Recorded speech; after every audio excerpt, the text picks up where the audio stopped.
Lab 5, Life Cycle Post-Process Policy.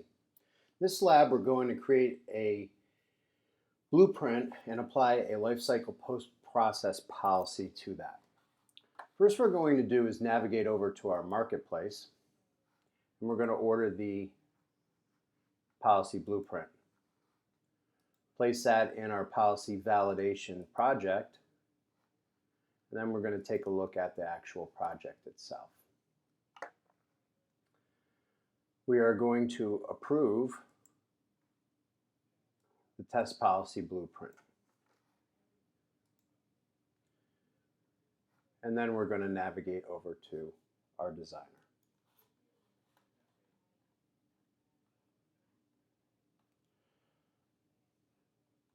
Now in Designer, we are going to open our policy validation project, scroll down to Blueprints, and our life cycle post-process test policy blueprint. We're going to highlight that. We're going to deploy that, and we're going to deploy that into our environment called life cycle post-process.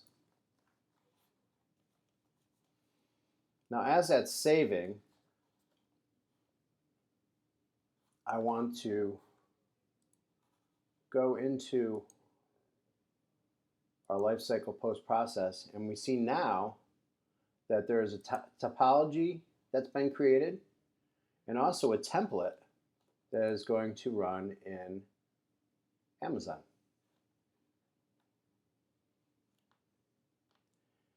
And the result of this policy is to apply a naming convention to any template that is created appending LCPP to the beginning of any template names. So let's take a look and see if that's actually going to be the case.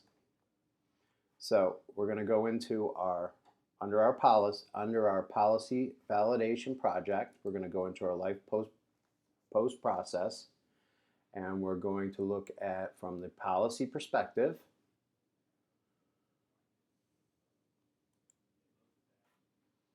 Looks like we did a little hiccup there.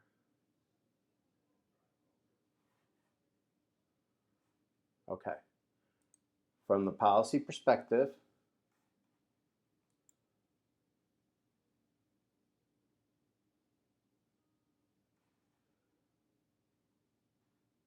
we're going to drill down into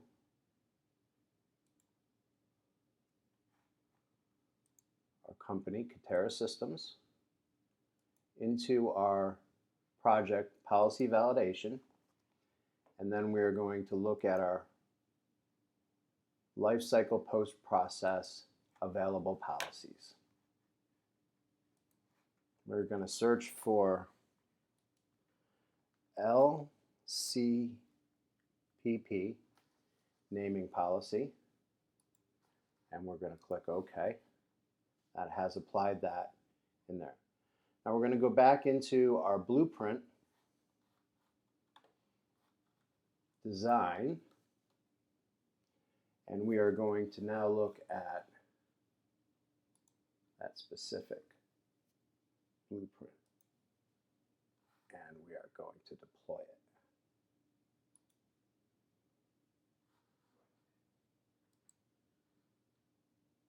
it into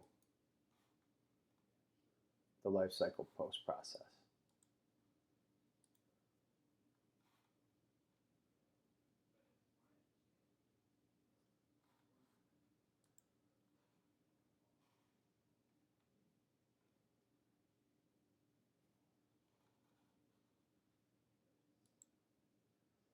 Now you will see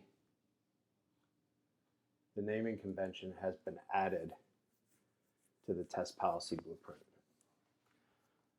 That'll be the end of this lab.